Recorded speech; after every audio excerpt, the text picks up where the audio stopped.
Welcome to Society, the podcast. Today we're going to have a really fun episode. We're going to be going into our anime segment. We're going to be breaking down some dope animes that's going on these days and kind of go into some throwbacks of some animes from back in the day. So first and foremost, we're going to start with introductions. So we're just going to go left to right. We're going to make it a little fun, have a little icebreaker, and you're going to say your name and the first anime you remember watching as a kid. Oh man, so I'm Uyi. First anime. Dragon Ball Z probably. I feel like everybody's gonna say. Yeah. So that's definitely what kind of introduced me to the world of anime. But when I really became like interested in how like intricate the storylines are and things like that, it's probably Death Note. That's a good one. That's what's up. Yeah, my name is Davis. I would say the first anime that I really got introduced. I didn't really watch Cartoon Network growing up, Wow. Yeah, I always heard about Dragon Ball Z, but I never got into it To this day. I got into it later on, but first one was Naruto. Naruto was like the first one. Classic. Yeah, absolutely. Yeah, so that was for sure. That was the first one I got into. Like nice. I'm the host. So one of the first ones. It was two that I really watched a lot as a kid. Of course, Dragon Ball Z, but then like Ronin Warriors. I don't know if y'all remember that. That was a dope one. And I remember there was the tiger. Yeah. And so the tiger on there was named Blaze. So I named I had a pet like a goldfish at the time who was like kind of red. So I named it Blaze. Wow. And the other one was Gundam Wing. Gundam Wing was like Gundam, I forgot. Dopest animes of all time in my opinion. Like it was like I never really got into Transformers, but like Gundam Wing, it was crazy, dog. Now, that's blasphemy. Crazy. I think people who really into Gundam would gasp at the fact that you compare Gundam and Transformers. I know. I just think of like the mobile unit, the huge mobile unit. Was Samurai Jack considered? I watched Samurai Jack is up there. It was like Samurai Jack is up there. I'm glad you said that. We're gonna go to a question about some animes that aren't traditional animes that we would throw in that category because I got a couple too. But I would throw Samurai Jack in there because he was handy with the sword. He was handy with that sword for sure. So my name is Bayo, and the first anime that I watched was Samurai Pizza Cats. Very obscure, but it was a knockoff to Teenage Mutant Ninja Turtles. Okay. It's like the Japanese version. Okay. And they would actually jump into Gundam-like machines and fight crime. Oh, that's crazy. Pizza. That's dope. That's dope. I gotta look at that. What's it called? Samurai Pizza Cats. Samurai Pizza Cat. That's crazy. Okay. Yeah. Name is Solomon. First anime I remember watching, running home, watching Goku on the Nimbus Cloud, like everybody else. I watched DBZ, but I say the one I have most memories of is probably Naruto. I think growing up, like when you're like 10, 9, and you see some of that dark stuff they're doing on there, man, like, hold up, it's getting serious, you know?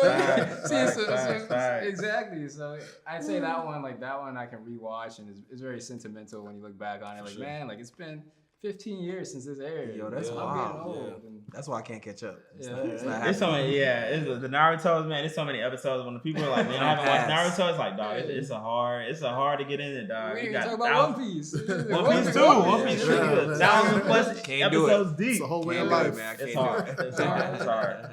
All right, cool. So we're gonna go into our first question. So we're gonna go left to right. Top 3 animes of all time, in your opinion.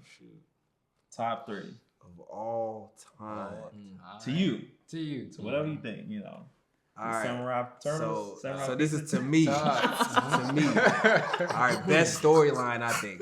Thing like effortlessly took things from season 1 and 2 and brought them back in the last season. Things like that. Gotta be Attack on Titan. Even though Cold. you know, I'm a little bitter about how long they made us wait for things. Attack on Titan probably number 1. Yeah. For nostalgia reasons, you know, Dragon Ball Z got to be number 2. And number 3, this is one of the ones that people don't consider anime, and we'll probably talk about it later, but Avatar, the storyline of Avatar is next. I saw Avatar in that anime conversation too. It's up there. I guess I'm going to be in the minority opinion as a purist and say that it's not anime. Come on. And Aang earned his stripes, bro. Aang earned his stripes, bro. He got to learn all 4 styles: air, fire, water, earth, bro. That ain't. You got to give him some credit. So what is considered anime though? I think it's from Japan. Like, It has to be. It has to be like Japan made. Okay, so Japan Avatar is American. Japanese It's American made. It's American made, but there is Asian. It's based Anime in Asia. influence. And you Of can course, see the anime. anime. But how long are we gonna stick to that Anime-ish. definition, bro? When you talk about things like Blue Eye Samurai and things like that, like you can't knock how good some of these things are. Like maybe we can create its own category, but man, come on. American anime. Yeah, okay. But I mean, not all anime is made. Is Full Metal Alchemist Japanese made? Yes. Full Metal Alchemist? I think so. But it's I think based it on is. it's based on like European European rule and war. Yeah, but made a by lot of Japanese people. You're right. a lot of different animes do that. I got you. But we can say for sure that American anime versus Japanese anime, the creativity is totally different. Oh, it's different. Yeah. Storyline, character development. Oh, absolutely. Yeah. Character development is very Nah, different. facts. Like these Netflix like anime is terrible. Yeah. Adult Yeah. themes. I will, not terrible, but different. You know, It's different. Yeah. Okay, yeah. So I would say, man, of course, Attack on Titan. I remember the first time I got Attack on Titan, it was 2013. I was in school, and my roommate, his name is Dante. I'll remember him forever for putting me on that show. But yeah, Attack on Titan. Yeah, that was one for me. I would say another one. Man, there's so many good ones. But Hunter x Hunter. Yeah. Hunter x Hunter. Yeah, like that one. That one. That's heat. Man, like that one, beautifully written, character development. And then I would say next is a newer one, My Hero Academia. I think for me that speaks to top 3. Yeah, My Hero. Yeah, because it speaks to me in a way that's just like, I think for me, I see myself as Deku. You know what I'm saying? Kind Like of the underdog. Yes. So you sensitive. That's what you're saying. Yeah, no, for sure. For sure. Like, no, what I'm sensitive, but I'm that dude. You know what I'm saying? Like at the same time too. So it's just like, I always like remember like I always wanted like this mentor like in life, and I always wanted to transform my life. And I think that's why Shonen Jump, that category is always the best for me. Okay. Makes sense. Yeah. So Is that that's three? why- Yeah, it's the My Hero. I said My Hero, Hunter Attack on Titans. Oh, and Hunter x Hunter. Right. You did say that. I say my top 3, man. I gotta throw Death Note in there. Death Note is just like it's very different, bro. Yeah. It goes away from the typical pattern of typical anime because it's so cognitive, bro. Like they're not necessarily just like throwing hands, that dying by the sword, but it's such a mind game between like L and Light. Bro, and it was hard for me not to put that in the top 3 because that's what introduced me into it. Crazy, I'm like, yo, this anime is next level. Yeah. Like I love film and television, but the storylines in anime, I'm like, yo, Bro, next it's level. crazy. And that's how like anyone that's like not in the anime, and I'm like, yo, what's a good anime to start? I was on Death Note. Same. One, because it's such a good anime, but it's like short. It's like 20-something episodes. Exactly. So it's like one of these like 1,000 episode One Piece, Naruto, and it's like easy to follow. So Death Note, Attack on Titans, I gotta throw that in there. Like you said, the storytelling from start to finish is so impeccable, and like to know that the writer started writing it as a teenager, it's crazy, bro. Like it's like it really reminds me of like the Israeli and Palestine conflict because you got two people who are inhabiting the similar geographic space, but they're like finding these differences between each other. Like, yo, you a piece of ish, you know what I'm saying? Versus y'all, like, nah, y'all the devils, you know what I'm saying? And so it's like Yorubas and Igbos. Yorubas and Igbos, you know, you want to go to the tribal wars. So it's some real stuff. Like it has real life implications and real life analogies. So like I gotta throw that in there. And I like you said, the wait time, it was too much. But if you watch it as a one solid unit, it's like. Yeah, it's almost like a money grab. Like everything wants to split the last season, the last movie into 2 parts. But it's a money grab. But some of these money grabs, like One Piece, right? They have so many fillers and they just draw stuff out. But it's like almost every episode of Attack on Titans is like essential. I know. Yeah, I didn't feel like there was a whole lot of hating on One Piece. Man. I ain't hating on One Piece. I'm talking about One Piece. No, it's not just One Piece. That's a common anime trope. The story is great, but they draw it out. Just drawing stuff out is a common anime trope. Like, remember growing up, like Dragon Ball Z, there would be one conversation and one fight that would last 6 episodes. Exactly. A transformation will be about Bleach. They're doing that with Bleach right now. Yeah. Have you been watching Bleach? Yeah. As far as like the drawn out. You know what I mean? Like it came back after how many years? Just like Attack on Titan, but the character development, everything is much different from Attack on Titan. It's not comparable for sure. Demon Slayer does it. Like they have Demon those Slayer like we're gonna talk about that Demon Slayer too. We're gonna talk about that Demon Slayer too. Man. So Death Note, Attack on Titans, and my last one, I'm gonna probably go. I'm gonna go Dragon Ball Z because not X that. I'm gonna go Jujutsu Kaisen. Jujutsu Kaisen is still, and that's a bold take because it's not finished yet, right? Like they're still actively writing the manga, but like the way that they're telling the story, like you think Yuji's the like main guy, and he is, but then you meet Gojo, you meet Yuta, who Zero is about, and you're like, yo, there's so many different angles to this. And we're gonna go on more about Jujutsu Kaisen, but I gotta throw Jujutsu Kaisen. Maybe it's recency bias because I'm just like actively in it. I might be. I might be a victim in the moment. But Jujutsu Kaisen is like, it's on to a great start. We're gonna have to talk about that one. We're gonna talk about that. We're gonna talk about that. All right. So you said Hunter x Hunter, and like definitely Hunter x Hunter. Like so many like intricate storylines, character development, even the power systems are like complex. Shout out to the Chimera Ant arc. Oh, all time Chimera Ant arc. Oh my favorite, gosh. best arc ever. No, it was good. It was good. Second would be Full Metal Alchemist Brotherhood. Brotherhood, yeah, that was good one. Yes. Wow. I literally stood up and applauded at the final episode. I applauded, bro. Salute. Yes. Salute, bro. That's good. No, I wanted to say Full Metal. Full Metal's up there for sure. The same thing, like politics, you know. And then lastly, like I've heard some hate in this conversation.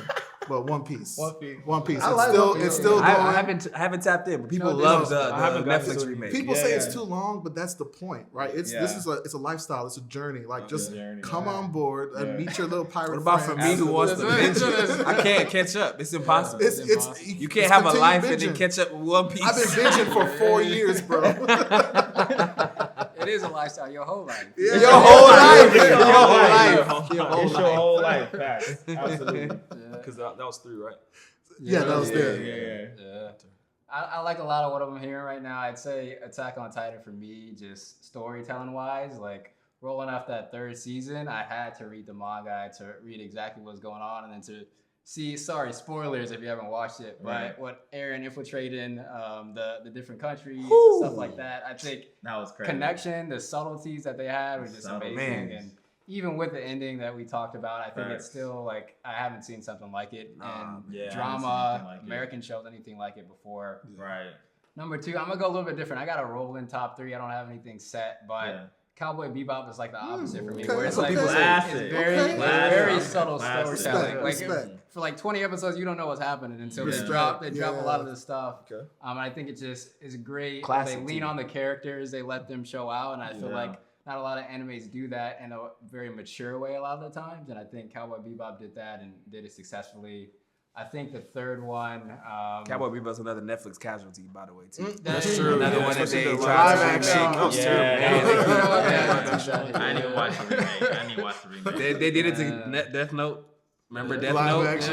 That was terrible. Even though they had Death Note live action. Don't even waste your time, I bro. ain't gonna waste my time. Don't even waste your time. I don't want to mess up the memories. Don't even waste your time. No, you good. I appreciate that. And my third, I'd say Hunter x Hunter. It's just like nothing beats it in rewatchability. Like you just turn it on and you get sucked into an arc, man. Y'all, everyone pray for Togashi, man, that he can finish the actual story of Hunter x Hunter.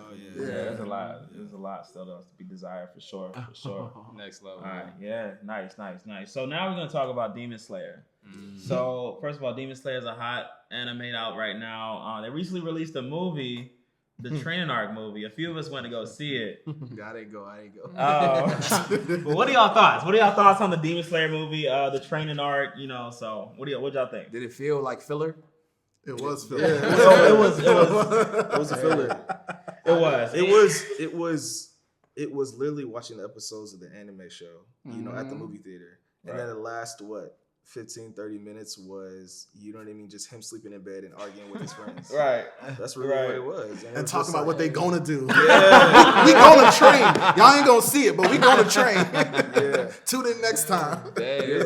But it was like, remember the beginning scene? Like, whenever they actually started the real movie, whenever they got rid of obviously what we see on the episodes with that first fight scene at the castle. That was it. That was live. I thought the movie was beating. I was like, okay, the movie's about to start now. Yeah. And then after that, like it was such an emotional roller coaster. You know what I mean? Because it's just like we literally and physically. Yeah, man. Like, what do you mean physically? What do you mean physically? So we thought it would be a good idea to go to see a 4D movie and Demon Slayer, right? Like, oh man, we're doing the water breathing and stuff like that. But we didn't realize what we were getting into. I wish I could pull up the text message so when I told you when I tell you we were in the chair like actively shaking, like going to the left and right, and like, bro, like we had to stand up. It was so uncomfortable. Like, this is the last 4D movie I will ever watch. And then you feel some water on you. I feel some water, and I'm like, bro, I don't know where this water came from. Is this like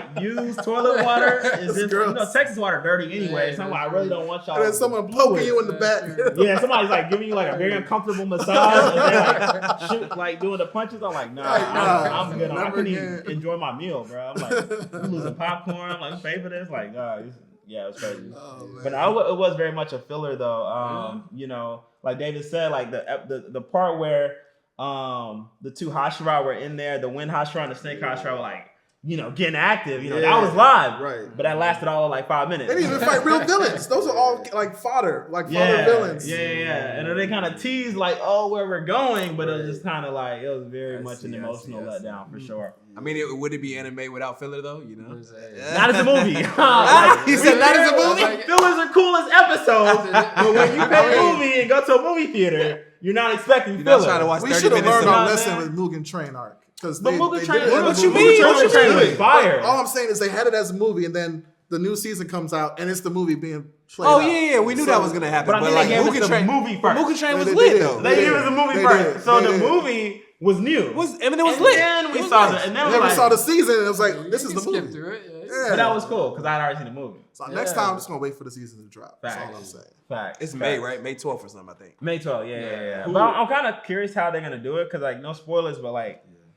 All spoilers. It's in the title. You mean manga spoilers or what? Yeah, no manga spoilers. But like it's in the title, it's a training arc. Yeah. So like it's not like an antagonist. Yeah. Like I mean and other animes have done training arcs. Like remember the Cell Saga and DBZ when they like going through, like okay, Goku and Gohan in the hyperbolic chamber. But like meanwhile we got some other guys, Piccolo getting his butt handed to. Krillin's, dying for the 16th time.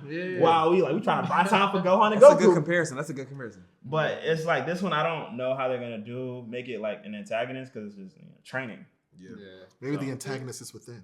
I mean, they have to touch on. I mean, the big spoiler for last season was. Yeah. Oh, we can talk. If you ain't seen it, Demon Slayer by now, I mean, just put it on the side. Shorty in the sun. She's talking. She's talking. She's talking, and she's in the sun. Yeah. So they have to. We have to see something with that. This season. Right, and yeah. And there's a couple of Hashiras that act as antagonists, I think. Yeah, there's some internal conflict. There's some internal conflict going on for sure. I mean, one thing that you can always rely on Demon Slayer on is the backstories. So like they do a fantastic job of building characters. So hopefully we get a lot more of that. Yeah, and maybe that's what the season is. It's gonna be character development. You know, and I'm okay with that. Yeah. There's something that happens at the end that's dope. Yeah. That's kind of like manga wise, you mean? Yeah, manga wise. Yeah, at the end of this arc that hopefully they get into. That's gonna be like, like this is about to be, but yeah, they're going into the end game. Which Hashira do each of y'all resonate with the most? That's a good question. That's a good question. Which Hashira? I gotta think about that one. Y'all can go. Most relates to who you are, the one that you relate to the most. Dang, that's tough. I don't remember the water Hashira's name, but he's just chill. He just I can see that. Yeah, I can see that as you. He doesn't cause any problems, but he's there when he needs to be. He's needed, right. He's like quiet, but like he take care of business. Exactly. Yeah. David, you the flashy Joe. Oh, you gotta be flashy. You gotta be flashy. I'm probably gonna use that. The one with the three wives. Entertainment district. With the three wives. Okay, yeah. He's live though. He's live. I'll take that one. Yeah. Dude from Mugen Train arc was good too, but man, RP, Goku, man, man. I'm gonna have to say him too, man. Goku was that guy, bro. Bro, because one he loved to eat. Remember the Mugen Train, bro? Yum. So bro, Goku's dope. He's dope. I'll probably say that I like the strong one. I forget his name. Yeah, the one that always cries. Yeah, the one that's always crying. He's the number one strongest one. Yeah, do we know a lot of his backstory? Nah, we're gonna find out more about him in this story. So I read his backstory. Yeah. Do you want to know? Nah. But I like him though because he's like good though? He's strong, but he's like also very much vulnerable. You know what I'm saying? I think that's kind of like the symbolism of the tier. Like obviously you look at him, he's the biggest, he's the strongest, Hashira, but he's also one of the most like empathetic, thoughtful, empathetic, right? And so I feel like out of the group, I feel like I'm the baby to anime. Is there another anime that y'all feel like tugs at your heartstrings like Demon Slayer? Like I will never forget watching that first episode of Demon Slayer and being like, bro, what? What does Mike got me watching? His family's dead, yo. Like, man, I'd say Naruto. Like, I mean, part of it's sentimental, but like, truly, to his point with My Hero Academia, it's like, man, you watch a kid like be an outcast from the beginning, and then work his way up and get adulation, stuff like that. And I think that's something as a kid, that's something that a lot of people, I know me and things of that nature, really related to growing up. Oh, that's nice. And like going back to it now, it's like, man, like, hey, like I feel like a lot of that stuff is replicated in my life, and it definitely tugs at the heartstrings. And I think there's a couple arcs in there that as well have some mature themes and some themes that are really interesting and things of that nature as well. So I'd say Naruto. I'd plug that for sure. Okay. I'll say there's a reason why I've been dedicating 4 years of my life to One Piece. It's because it grabs your heart. Yeah. So it's a story about family. It's a pirate crew, right? Yeah. But each of these members have traumatic past. You said you like backstories? Yeah. One Piece is the king of backstories. They have like traumatic past, something brokenness in their family, and they find family amongst the pirate crew as they engage on this epic adventure. So there have been times when legit tears, like watching One Piece. Wow. Yes, bro. Yeah. All right. I wanted to piggyback off of what he said just real quick as far as My Hero Academia.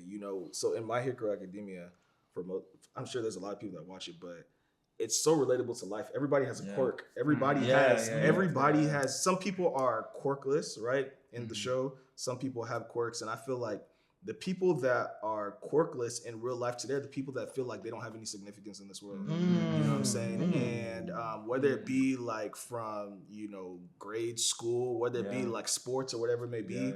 And you know what I mean? What's this name? All Might. All Might comes in, right? Mentor or whatever it may be, like in real life, he comes in and he gives someone a chance. He gives Deco a chance. Same thing with like me. Someone gives you a chance and you work hard. It's just like, man, this is my great opportunity to be able to show up in life. Right. And from there, and it's the same thing, and I relate it back to kind of like solo leveling as well too. I literally like when I saw the first episode of Solo Leveling, I named that the theme of this year, Solo Leveling for me, because it's just because I was just like, man, like you can get better in life by just like figuring out like you and like creating it, making it a game. You know what I'm saying? So I was just like, man, what's gonna be my solo leveling in life? You know what I mean? It's just and I love the fact that he does it in secret. You know what I mean? What he does in secret, he doesn't have to talk about like what he's doing. He doesn't talk about. He just shows up. People like recognize and see, and just like, man. So I was just like, man, like that's what I named the theme of my year solo leveling. I love that. And I love it because they always question him, and they're like, man, is this the same? Right, is this the same guy? And it's just like, like you work in silence, and they just like, dang, is this the same Davis? Is this the same Louis? Like, this is not the guy I knew from like 5 years ago. Exactly. I like that. I say one of the heart pullers for me would probably be Attack on Titans, man. Like, there's just so many moments in that series that just like I was watching the episode where they were trying to get Eren when what's his name had kidnapped Eren in the beginning, and they were like on this whole like chase. The female Titan, right? The female Titan, Reiner, yeah. And so like the captain, what's his name, Erwin, when he was like, let's go, and then bro got his arm bit off by a Titan, and he still like keep going for it. I was like, bro, this is crazy. And then another moment was when they were, I think, in Wall Rose, and the Beast Titan was like, throwing all the rock, and they had that like they knew it was a suicide mission, but like all was like the sacrifice, dog, and then like it's just so many moments. Yeah, when they had to choose, when they had to choose, what's his name? It was either going to be Erwin or Armin. Yes, that was. I was like, how you going to? I was like, bro, choose Erwin. But then like how they followed the guilt that Armin had the whole time. Survivor's guilt. He should have chose Erwin. Yeah. Yo, one more. I haven't heard us talk about it. Vinland Saga. I've heard that too. And that's a hard puller because, like, it's first of all, it's adult. It's adult type of anime, right? Yeah. And the main character it takes place in the Viking times. Yeah. Main character loses his dad, right, to some Viking villain, and so you think it's going to be this typical revenge arc, this revenge story, but his dad tells him, "You have no real enemies." So the rest of the show is about him in this world of like full of violence, recognizing that I can be a different person and I can actually put peace out in the world instead of war. Oh wow, it's really dope. So good. That's super dope. I'd also plug Ranking of Kings. I don't know if y'all. There's so many. The thing is, like, if you initially watching, you'll be like, man, this show is whack. Honestly, the animation style. Oh wait, hold on. What's that? Solomon's like, I never. That was an emotional tear for sure. Yeah, for sure. That was a good one. All right, so going to the next segment. So recently we lost a legendary anime writer, producer, in Akira, who made the famous Dragon Ball Z saga. So that's right. Yeah. So I mean, I didn't realize the impact he had. Like seeing him like reposted by like CNN, ABC. I'm like stuck in our little anime world. I'm like, I don't really know about him, but I'm like, I'm seeing him everywhere. Yeah. I'm like, wow, like his impact really expanded outside of just the anime world. Dragon Ball Z like transcended anime. Like people who don't know what anime is know what Dragon Ball Z is. I have a question though. I always liked Dragon Ball Z, but more so, y'all are like really, really into it. I told you I didn't really like watch it growing up. Right. What is it about Dragon Ball Z though? It's just like it's not like the other animes. I don't think. Is there character development? Oh, there's a bunch of fighting. Absolutely. Absolutely. I'd say it was the pinnacle of action in anime. Like everything that you see right now, like in terms of My Hero Academia, Naruto, it all really copied the leveling. Hey, I'm gonna shout and I'm gonna get powerful. Yes. Yeah, it really Powering adopted up, that. Having the beast within you per se, like leveling up and stuff of that nature. I say the storyline is something that I never really connected with, and I feel like over time I drew a little bit away from. But it's something always looking back. As a kid, like it was inspirational. It was something where the action, even if you had to wait a couple episodes to see what Goku was doing. Tune in next time. You were there. Dragon Ball Z. You're right there. You're right there. Right there. But even like a Naruto or One Piece, I'm sure like the way that they do their story building and how it's happened over years is very similar to Dragon Ball Z, right? Like Dragon Ball, like as Goku as a child, like going to Dragon Ball Z, and then you're always telling me about GT and Super. Yeah. Like it's a long. I mean, I feel like it's impossible to catch up, really, but I think they are the pioneer, really. That's the word. Like they introduced the formula. Of like the shonen, like storytelling. Right. Because we're all even in an American context. Like we see these goofy cartoons. There's no character development. There's no one overarching plot. So for us, it's like the first time you see like, oh wow, like this continuous story and like people fighting this villain from each episode. So it's the first of the best. It was like a show growing up that didn't take you as a kid for granted. Like your parents were watching these things that had these complex storylines, and Dragon Ball Z was like, yo, like kids can get these complex storylines too, and it was nice. And then like imagine it was an era where we were all, I mean, we still play video games, but like super into video games, and then you got all the Dragon Ball Z video games coming out. Like, we were like into it. We were like tapped in. Budokai, what? Yeah, man. Absolutely. I think a lot of us saw a little bit of ourselves in Goku, right? You see him as just like Vegeta or Gohan, and you see yourself as like this like basic guy, and then you start leveling up every single era, right? So you see first you got the initial Goku, then he goes Kaioken, then he goes at Super Saiyan 1, Super Saiyan 2, and you're like, or even Gohan, you're like, oh man, like I got big footsteps to like fill, and it's like you see him supersede his dad. Mm-hmm. No, he never superseded Piccolo. He did. You're right.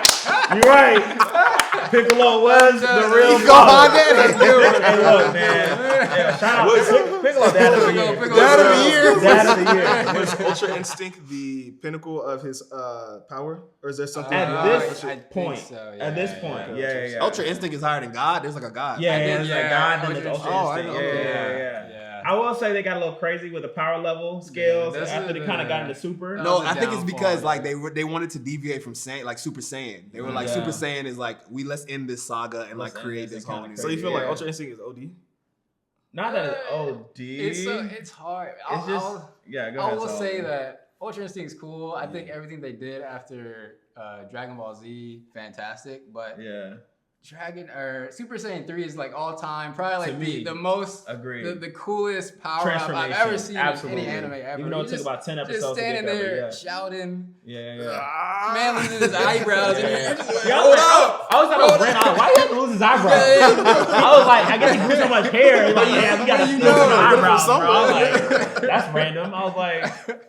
But I like what you said about you see yourself in these characters, especially growing up. I would never forget. I like seeing Trunks for the first time with the crop jacket. I was like, bro, he's on to something. He had a drip. My man had the drip. I'm like, bro, this is from the future, bro. That's what I'm saying. I'm like, bro, I think I need to tap into this. Like, bro, the way he just handled Frieza though, I was like, because he's going through the whole Namek saga.